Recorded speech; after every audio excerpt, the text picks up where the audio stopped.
this, but we say that primarily we're talking about ourselves, this is actually a Gemara that interprets a pasuk where it says, Zois HaTorah Odom.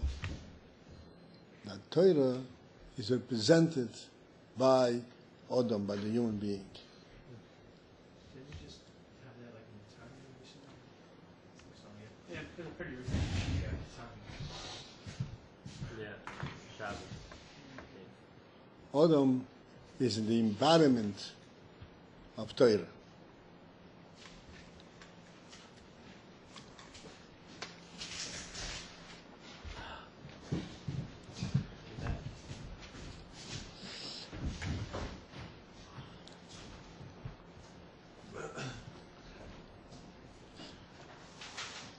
Torah is not just a book of laws, of do's and don'ts that are aimed, that intend to simply keep a person's activity in line, shouldn't do anything wrong to each other and such other things.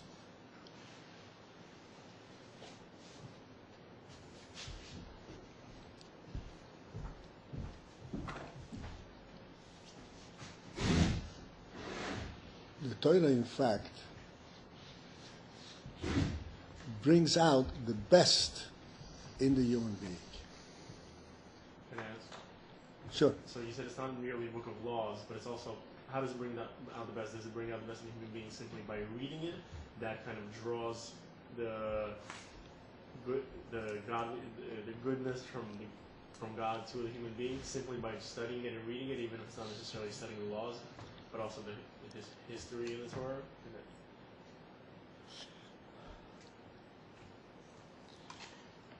Well, you'll have an example today of an element that Torah brings out in a person. To explain this concept, we cannot be simplistic about it, because a human being is really an extremely deep presence. This is something which we attend to all the time. We point out all the time that the secular world views a human being almost like a two-dimensional conglomeration of different forces. But in fact, a human being is extremely deep, and it goes deeper and deeper and deeper. Just like something that's three-dimensional. What three-dimensional means? Three-dimensional means you cut off one, you take the external line, and then you open up the deeper side. Then you take the next one, you open up the deeper side. You go deeper and deeper and deeper.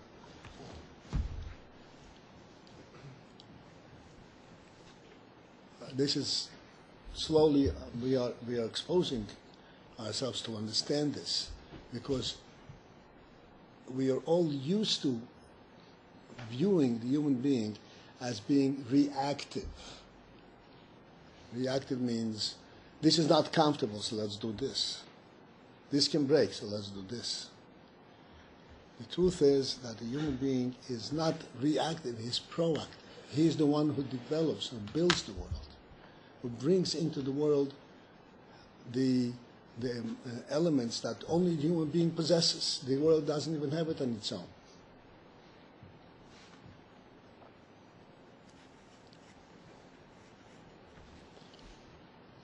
So the answer to your question is very involved, and eventually, as we learn Torah, one begins to see what depth there is in Torah and what depth there is in the Jewish soul. So I want to address one point in today's parsha. Today's parsha, like every parsha, has many, many very significant and deep messages.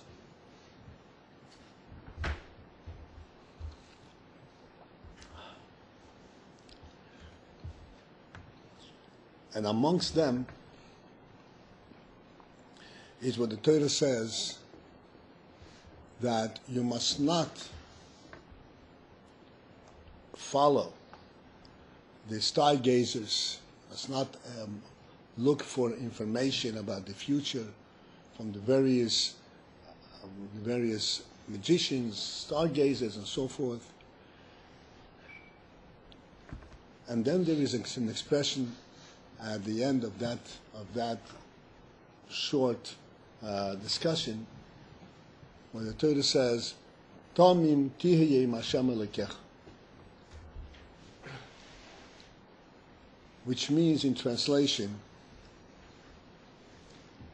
that you should be whole and complete and perfect,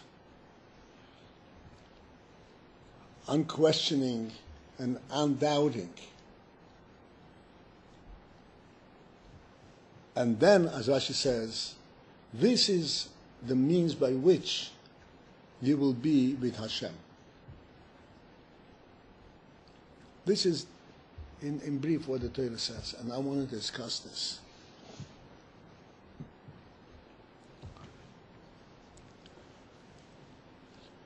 This pasuk itself speaks about the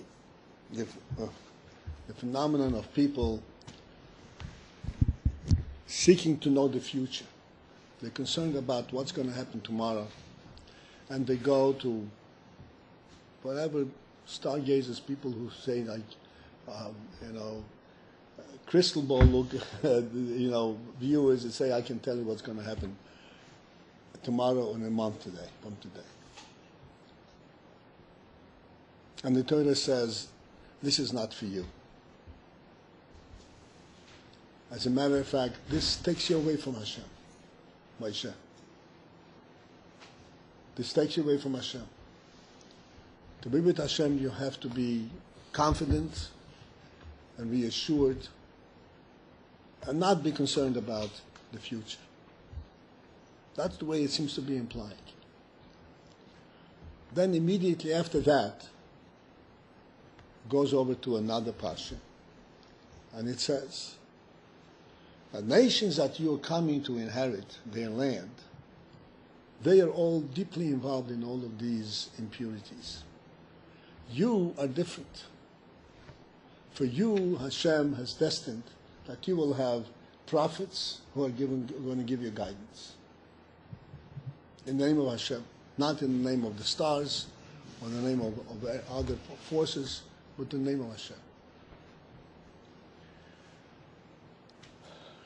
In other words, the Torah is not negating, rejecting completely the thought of trying to know what's going on and what is destined to be. But the Torah is actually rejecting the source of that information.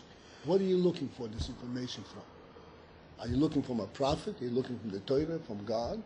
Or are you looking for that information from the impure sources of the kishuf and so forth? Is the information you're speaking of about life in general, or just about the future? The future. We're talking about the future.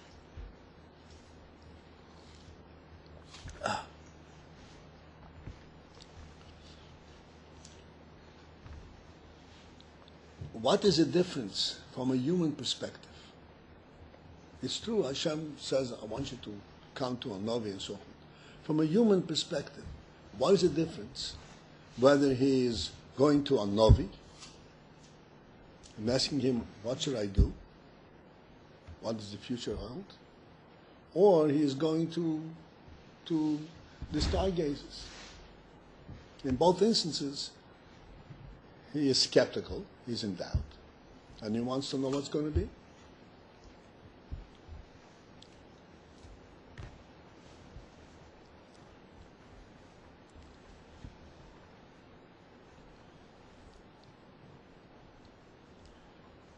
And here is the principle that we need to understand.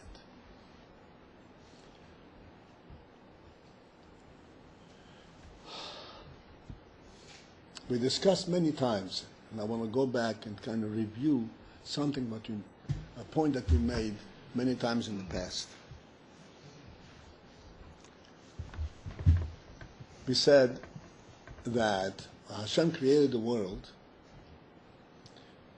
then first He created everything else.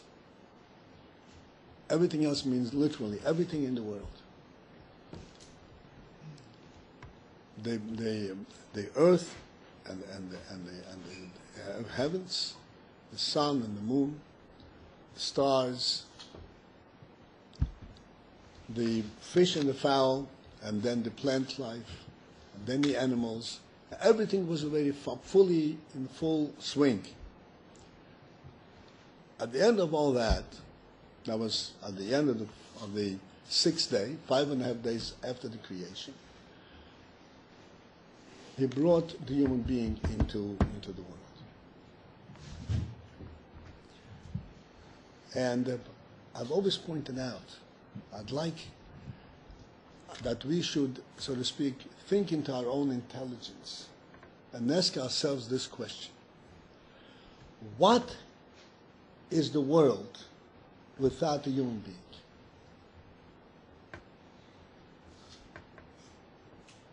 What does the world stand for without the human being? The world was created for our purpose, right? For man. I want that we should focus in it. I know the information. I know the answer. I want that we should really experience it in our own intelligence. Because that's what the human being is. We have intelligence. We're not just processing information. God has imbued us with intelligence that we can understand reality.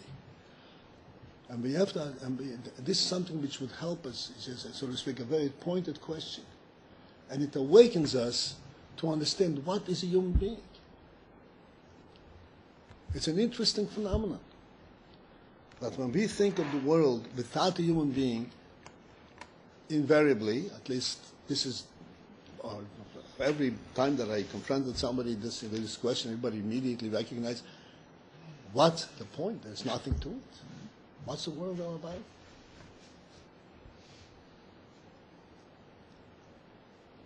And when you put a human being in there, who is really but a fraction of all the creatures in the world, and suddenly everything changes. Everything changes. And the world is a really wonderful, worthwhile effort, worthwhile creation. And we understand why God created the world. Oh, He created such a world. Wow, a wonderful thing, a wonderful concept. What changed? The human being eats, lahava, the animal eats. Human being has to provide for his needs, has to protect himself against the elements, the winter, the summer, the spring, and the Irene and the Katrinas. It's the same thing.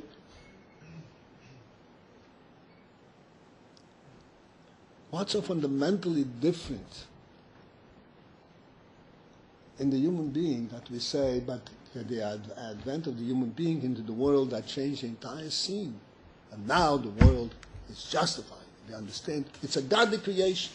It's not a waste of time. It's really a godly creation. It has real significance. Before that, with all the miracles that are going on, it's still a miraculous world. You know, the cycle of life, the animals and everything else, and the fish and the fowl and everything, it's still a miraculous world. All kinds of different natures. Unbelievable.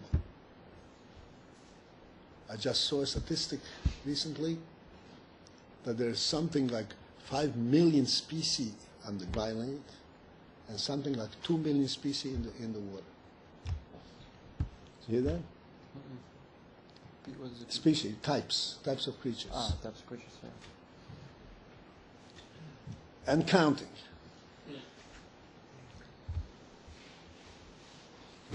What about aliens? Sorry? What about aliens? Aliens? Aliens. UFOs. What? UFOs. UFOs. Yeah, it's another creature. So this is really a miraculous, a wonderful creation. And yet, without a human being, we say, why would God waste his time on this? What is this? It's nothing. And when he puts a human being in, oh, that really represents, this is really a godly creation. It's for real. And everybody, so to speak, God has blessed us. This is an important thing to understand. God has blessed the human being with true intelligence. That in his soul he senses right from wrong and true from false and significant from insignificant.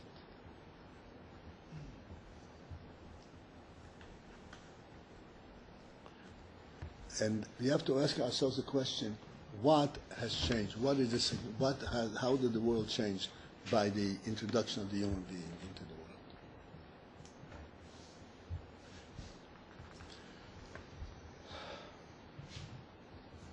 In brief, the difference is, the answer is, without the human being, the entire world is what we call an internal cycle. One thing leads to the other, one thing is dependent on the other. And the Gemara says that the fish in the seas, kol hagodol mechaverei, beileyas chaverei. The bigger fish swallows up the smaller fish. This is the cycle of existence in the sea. And this is the same cycle in the world. It's an internal cycle. There is nothing bigger than world, or greater, more significant in the world that is manifest, that develops, that is revealed as a result of it. Came the human being, and he brought to the world another view completely, another perspective, a new horizon. No, it says, it's well done in the Yom Yom also, but one of the great blessings that Hashem did for the human being, of course there's the soul and all that, no question about it, it's all due to the soul, but the soul needs to be awakened, needs to be aroused, needs to be touched. And one of the elements that Hashem had blessed, that put into human being, that allowed that soul to be touched and aroused and awakened, is the fact that a human being stands up erect, in contrast to the animal who stands looking downwards. And in this standing up erect, it's inevitable that he will always see the sky. As a human being is walking, he will see the earth. He has to look down so that he doesn't stumble, doesn't hit on something, doesn't fall down. But at the same time, he will always see the horizon. He will see the end of the earth, and he will see the sky. In other words, a human being, even by virtue of his physical structure, already views the simple world of reality. He sees the end of the world, of the earth, and sees what's beyond it.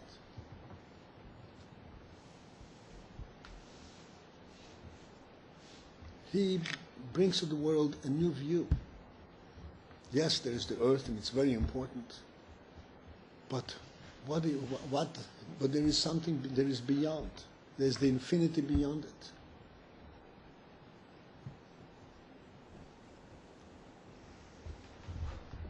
You know, we're coming to Rosh Hashanah. In one of the prayers of Yom Kippur, we mention a very simple sentence. We talk about Hashem, and amongst other things we say that Hashem is toile eretz al belima, which means he suspends the earth on nothingness. suspends the earth on nothingness. Now,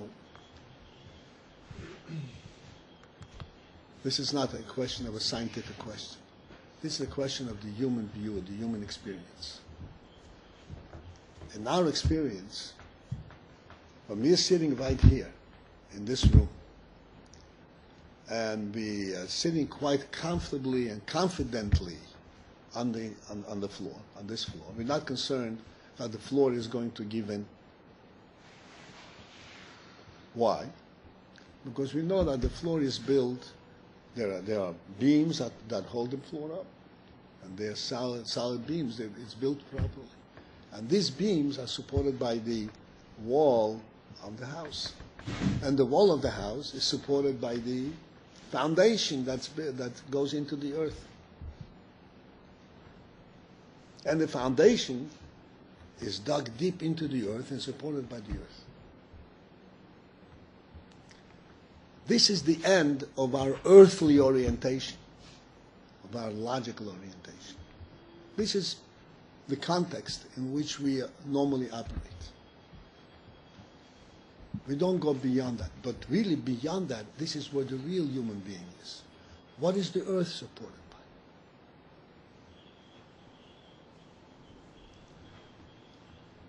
by? It is true that we need, so to speak, the security of the house, the comfort and so forth.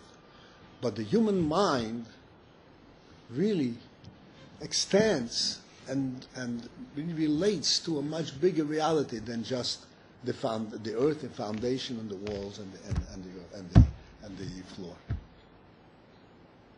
What's the reality behind that? This is what the human being brought into the world.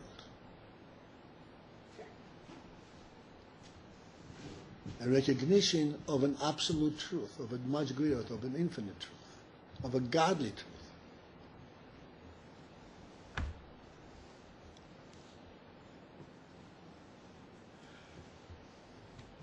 That then, as it brings to the world a completely different significance. Like we say, always, it says in the Torah, you should not steal. You know what stealing means? You should not rob. You should not commit a crime against another human being. Now, these laws are what we call civil laws. This country also has a code of civil laws that also that if you steal, then it's considered a crime on state and federal level, and you will be caught and punished. And I'd like you to understand the difference between this law as it is codified in the U.S. Court of Law and this same law as it is in the Torah.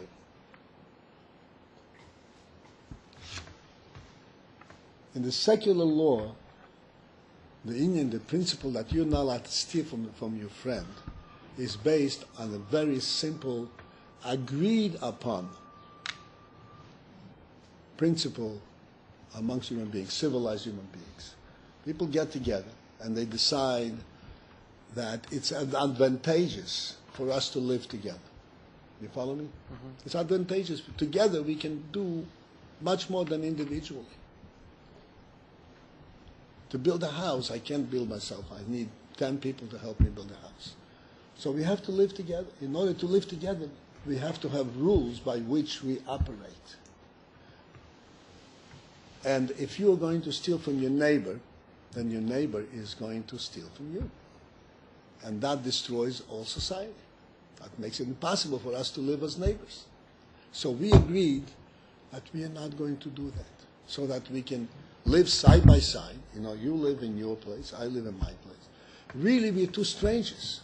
But for personal benefit, we agreed that we're not going to affect each other. We're not going to offend each other. In reality, we live totally separate. We are in separate places. We are totally unrelated to one another. But because of mutual benefit, we agreed that we're not going to offend each other, so that we can get that benefit of interaction. This is how the world is. If we think about this, with all its wonderful laws and so forth, it allows people to be live in peace with each other and so forth. But ultimately, what does it say? It's a law of convenience. There's nothing true about this law. After the law is enacted, and after it's all set up, and people do live in peace with each other, the bottom line is that they are just as lonely, just as isolated as they were before. It's exactly the same, except now they have established certain security measures that they don't have to worry about being attacked by the neighbor. But in fact, they're just as lonely, just as alone. Their life is still, so to speak, basically, it has no broader significance. I'm living amongst 10,000 people, 10 million people in New York. Doesn't make my life any richer. It's insignificant. Depends who you are. Huh? Depends who you are. Depends who you are. Well, that's where I'm leaning to. You mean you can accumulate money? Yes, you can accumulate money and you're still poor. In terms of your human spirit, that's what I'm talking about. It doesn't represent that you will have a bigger life and a bigger, more significant life. You have more money, and the money is still focused on yourself. Not the basic needs. You have basic needs. That's it. How do you mean to have basic needs? What basic needs do you? Whatever it is, all of these basic needs is all focused on yourself. Yeah. So it doesn't change anything. It's no different in the bigger scheme of things. It's no different than that of the life of an animal. Right? The animal is also fending for itself. Not quite, because the animals have an equal share. What? They have a right to fight with each other to get what's theirs in their natural way. I'm sorry, what did you say? It's not the same as a human being. Because The human being agreed. He's smarter than the animal and said, let's agree that you don't attack me and I won't attack you. That's about it. But that doesn't create any kind of a relationship. It doesn't broaden out my perspective, my horizon. the social class differences and the social barriers. It still remains that you are really in isolation. You know, I give this simple illustration. You drive the car and you come to a traffic light. You come to a traffic light. The traffic light, there are really three different ways that a person would view a traffic light, depending on the intelligence of the person. On the bottom, a person comes to the traffic light, and he is frustrated, he's angry. This guy is interfering with my driving. I want to go further, but if I break through the traffic light, number one, a cop is going to stop me and is going to give me a ticket. Number two, who knows, maybe there's a crossing car in the middle, and he won't expect me to cross, and he'll hit me, and then I'm going to be really in trouble. All kinds of different things. He's all concerned about himself. He's not. The traffic light means nothing to him.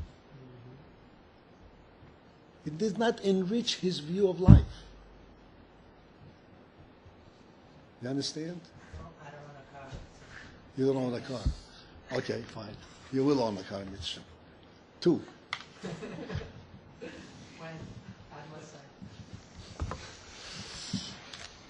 Okay, but I think it's clear. I mean, I want that we should really understand and we should relate to these concepts, because this is the point of opening up the human intelligence. You know, can I add something in regards to that? Yes. I was just in Manhattan the other day, and I'm walking, and I felt at that particular point very, very lifted in a way. And so I was looking at the people, and I see how virtually everybody I was looking at, they couldn't return my glance. They were so caught up with themselves, so preoccupied with their own problems. Everybody looked angry. Virtually everybody I was passing, and there were many, many people in the city. And most of them were Jewish probably, but in any case, they were so preoccupied with their own selves and their own problems, with what they have to do with their schedules. You could see if somebody is preoccupied with something spiritual, because then they'll return your look. They have nothing to be afraid of. where they won't have the reason to put their eyes But down because we all know that's right. This is the tragedy. This is the tragedy of today's view of life, where the more science develops, the more people develop their mentality, their philosophy on the basis of physical science, the more isolated and the more subhuman they become. They lose their human perspective. And this is what we are trying to counter over here in Torah.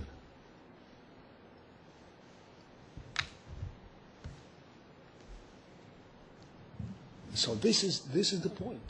The human being changed the entire perspective, the entire phenomenon of the world.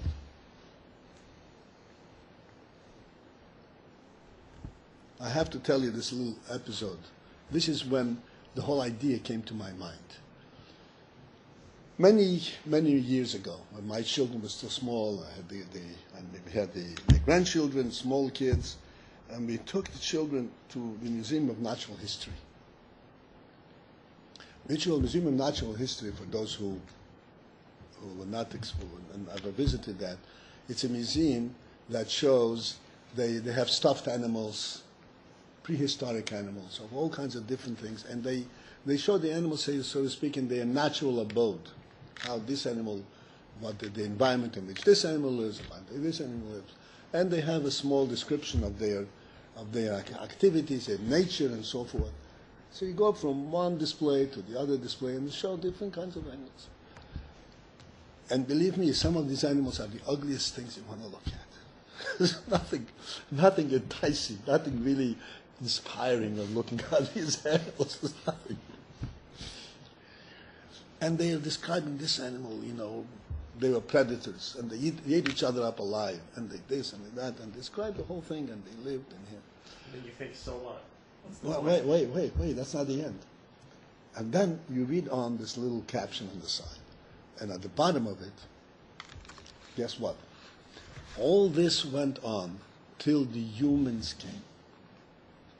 The humans means us, the human being. The humans came, and they expanded their dwelling, and so they usurped. They took over so to speak, the land where these animals lived, and therefore the animals had to run away, had to move on, and eventually they became extinct.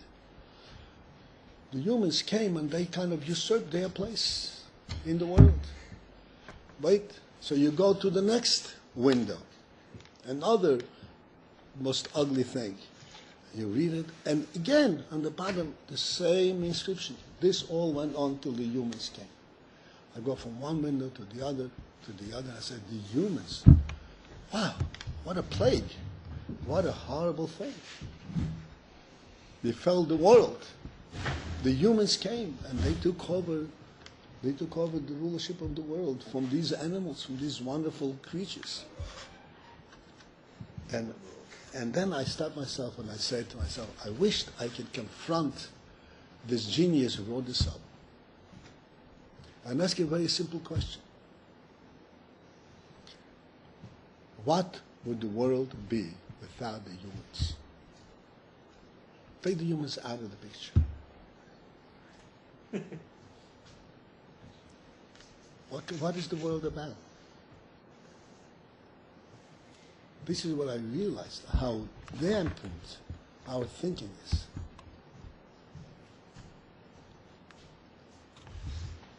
It's true, the humans do a lot of wrong things. But the humans have something about them. There's significance to their activity, to their actions. They do wrong, God forbid, they get punished, they repent, they rebuild. Something is happening, something significant. And that's one point out. In the Torah, for instance, the most important, the most, so to speak, superhuman element in the world is the Torah, where the Torah teaches a person exactly all the same thing. Don't steal, don't rob, and so forth. But it's a completely different perspective. It is from a godly perspective. Don't steal because God is present amongst you. And when you steal, you're offending God. and everything else, all other aspects, all civil laws, all actually represent the richness and the greatness that exists in the world.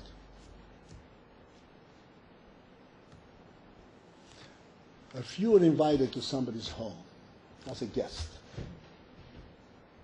somebody invites you to celebrate whatever it is, a meal, and they serve you and they take care of you, they give you all the nice things.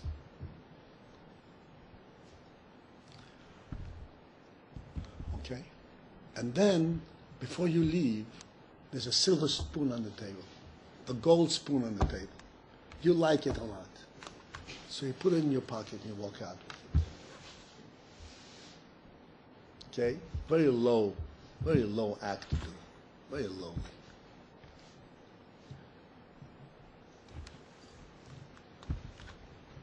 But what is the real significance of that little petty theft? Is it the fact that you were stolen from this person, made him $20 poorer? Or the fact that you've offended him as a human being? What if he's stealing from you indirectly? You understand what I'm saying? You offended the whole human concept. You don't understand what this is all about. It's not the money. You lost perspective. He invited you to your home, not to show you his richness and not to give you the food, for the friendship, for the unity, and you offended all that. You show that to you it all means is the money and the meal and the food. You forgot about the human element. This is a small illustration of the laws of the Torah. When the Torah says don't steal, it means God has created a big world and He's given you your thing and your thing. Everybody has everything from God directly. When you are stealing, you're ignoring this whole truth, this whole phenomenon of life. You think it's all about the money. It's not.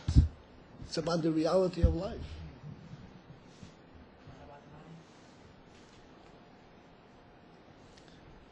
Today you woke up on the left side of your bed, right? It's not about the money. There is a real significance, a real meaning to this. When we say, what do we say in benching? Genius, what do we say in benching?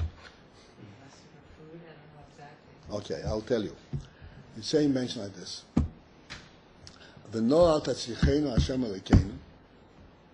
Go on. Lo lidei matnas v'oser v'odom. V'lo lidei halva osam. Ki im liyodcho hamleyo hapsucho ha'kdosha baruch hu. Please, God, don't make us be dependent on other human beings, other people. We want everything from your hand.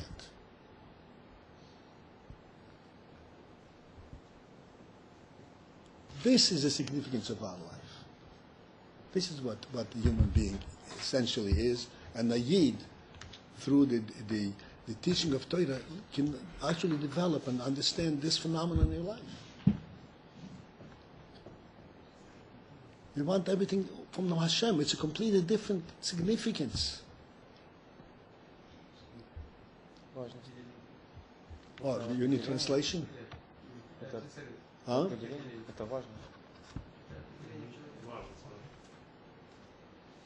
What's meant важно? Important? Important, yeah. Significant. Any word, please stop me right away, okay? This is what life is about. It's not having this particular, whatever, the Rashi says by Noach. Noach went through a flood. Everybody knows what I'm talking about. And after the flood, he sent out the pigeon the dove from the ark, from the box. He wanted to see what's happening on the earth. Is it drying up? So the first time the pigeon came back, nothing. Then a week later he sent it out again, and the pigeon came back, and he had an alei zayis. He had a leaf of an olive in its beak, in its mouth. And Rashi over there says a very interesting thing. Rashi says that this was a message. This was kind of a symbolic message by this dove. The dove lived with Noach a whole year. And Noach took care of it. He provided for it. Everything it needed. It didn't have to fend for itself. Didn't have to look for food. Didn't have to protect itself against Katrinas and Irene. Nothing. It was protected in this box. And Noach took care of it perfectly. Day in, day out, night in, night out. And now the dove was let out to fly into the world. And it came back with a leaf, with an olive leaf. An olive leaf, you know what olive? Yeah. An olive leaf is bitter, not tasty. The birds normally do not eat olive leaves. They eat grains. They eat things that are more suitable for its palate. Olive leaf is bitter. So the bird came down to Noach and says, essentially the message is, I prefer to have bitter food like the olive leaf, but from God's hand, than the sweet food that you gave me as a human being. I want it directly from God. So it was, Rashi says, this was like a remez that Noach got the message. And this is why when Hashem told the Noach, open the ark, get them all out, that's what they really want. They're protected over here. They're comfortable in this box. That's not what they really want. They really want them out. They have to fend for themselves. They have to look, but they want it from God's hands. Who understands that? The human being understands that. Yeah.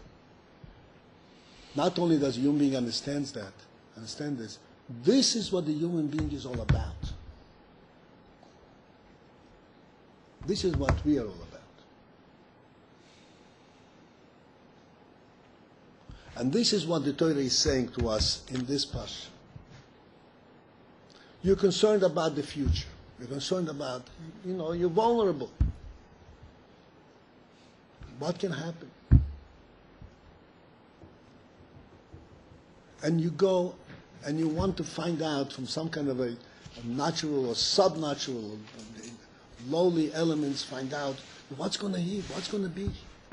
I'm concerned about my security.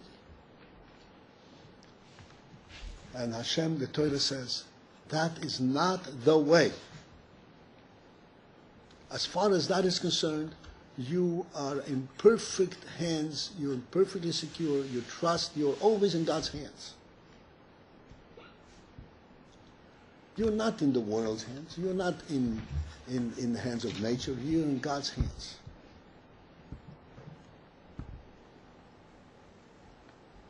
It's never a free-for-all. It's never what's called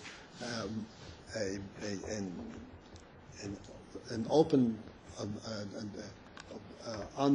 unbridled, insignificant existence. We are enjoined to remember that we are always within, so to speak, the godly reality. Always, at all times. Even though we are, in fact, vulnerable to other people, they can do us harm. You're vulnerable to animals, vulnerable to natural disasters, we're vulnerable to hurricanes, all kinds of different things.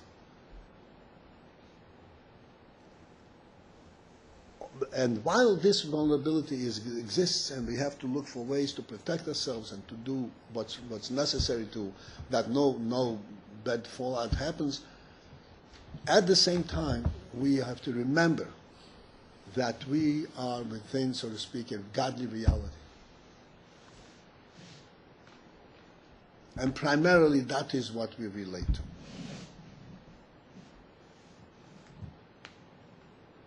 And if in fact it is necessary for us to know what's going to happen tomorrow, then there is a novi that comes from God and says, you have to know this from a godly message.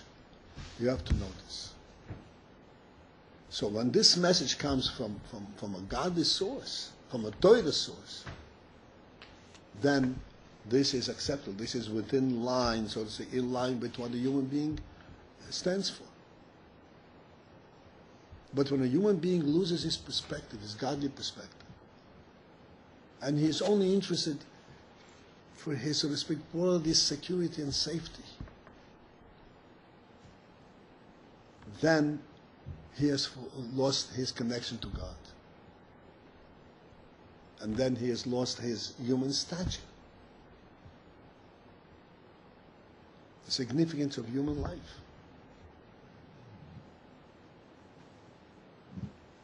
This is what the Torah is saying. If you need to know the future, you need to know whatever you need to know, God will send you that message through a novi, through a godly process. You are never on your own. You never, so to speak, in worldly nothingness. You're always within the godly umbrella, within the godly reality.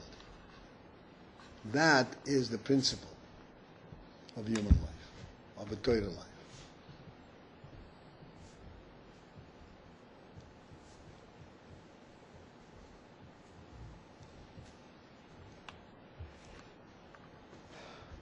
I started before the discussion of this traffic light.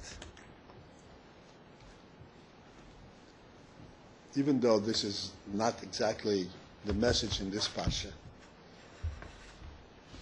but the message in this parsha is that we as human beings, as Yidden, have to live up to the human intelligence. The Rambam,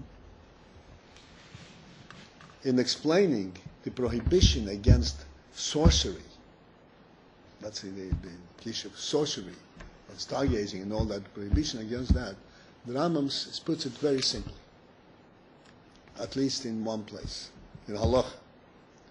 The Rambam puts it very simply. He says, all of these things are superstitions. There is no truth to them. And God does not want to allow us to fall off our intelligent status. To live an intelligent view of life, of reality. It's an offense. You take a human being and you submerge him into nothingness, into stupidity. And he starts living, so to speak, within, in fear of all kinds of different signs and different kind of symbols and all that. That's not the human being. That's what the Rambam says in the Rambam. I mean, there are many different ways of that this is explained and so forth, but one very simple way that the Rambam puts it in Halacha is simply, God gave you intelligence, you must live intelligent, you must employ, you must sense your intelligence. And identify truth, valuable from not valuable. And live with the godly reality. And as I said, I started talking about this traffic light, which is a much simple lower level, but nevertheless, it is a good point to start from, to understand and appreciate human intelligence, and to appreciate that we, how we should develop.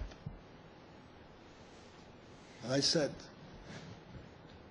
we come to a traffic light and we get angry at it, we're frustrated. But we're not going to break through because we're afraid. I said we're going to get a ticket or get hit. At that point, really, we don't appreciate its significance whatsoever. We only think about ourselves. My security, my pocket, my money.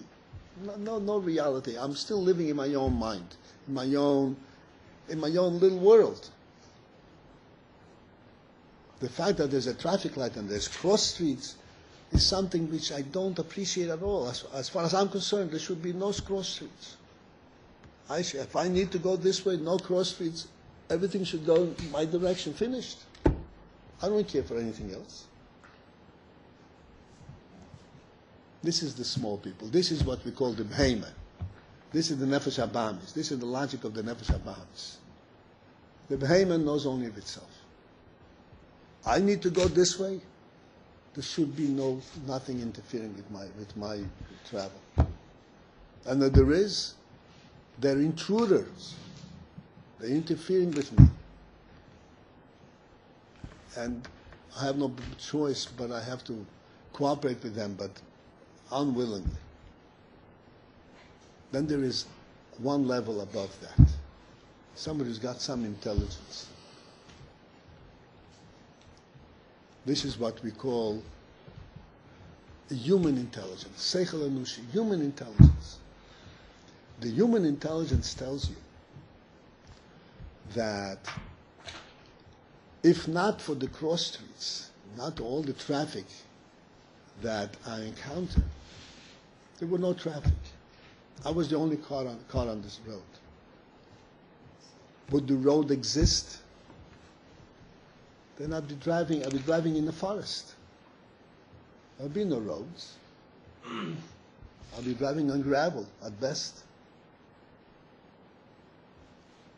So I have to sacrifice, this inconvenience of stopping at the traffic light and having cross streets, so that at least that I can drive in comfort and pleasure, so to speak, in my comfortable car.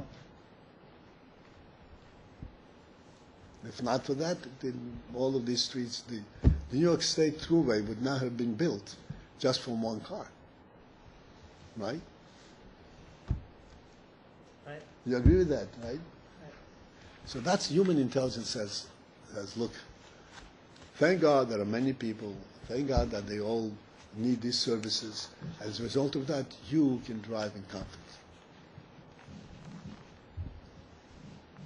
This is what's called human intelligence. You understand the reality, you can relate to it. Believe me, an animal does not have that level of intelligence.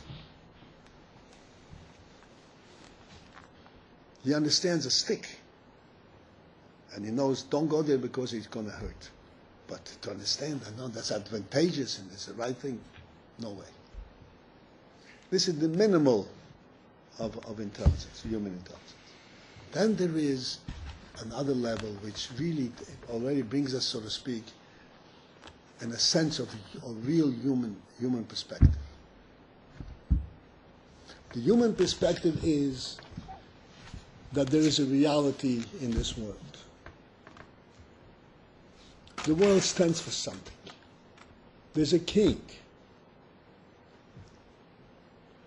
And the fact that there are people going in every direction, each one having their own mission, their own function.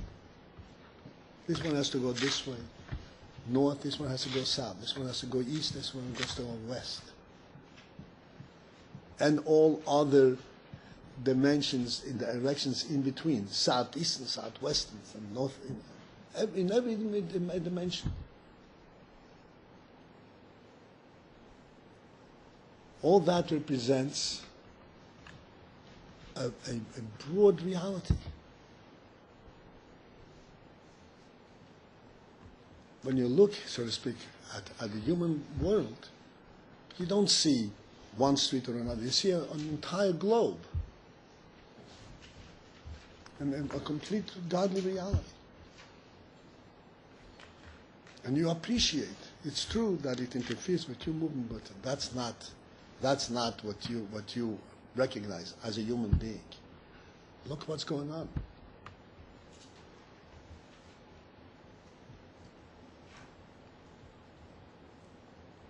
It's a huge creation. It's a huge presence. And all that represents the greatness, so to speak, of the godly presence in the world. And eventually, with God's help, people will grow to appreciate and to recognize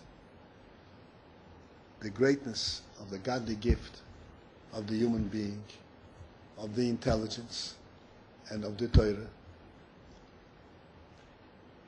and elevate the whole world to the principle that God said, right in the beginning, God created all human beings. When God created Odom Orishim, the first command was, be fruitful and multiply, and fill the earth, and take it over, and captivate it. Humanize the world. Bring into the world the human spirit. The spirit of godliness, spirit of goodness, spirit of truth, spirit of value and purpose and meaning.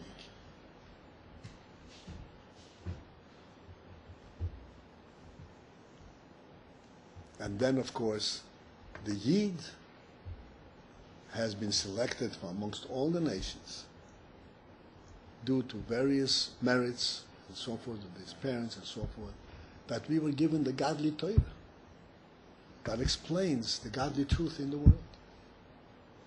Not the world, but the godly presence in the world.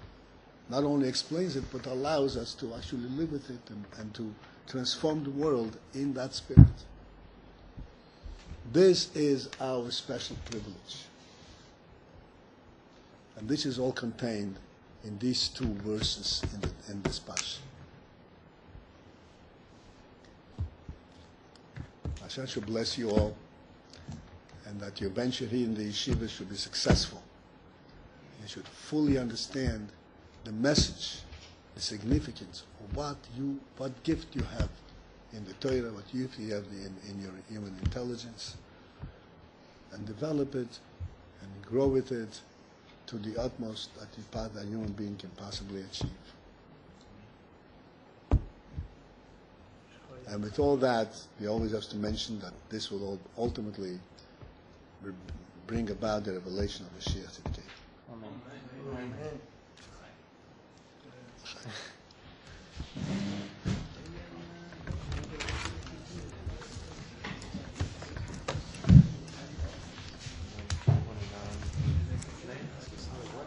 I'm sorry? Baruch, yes, but today I have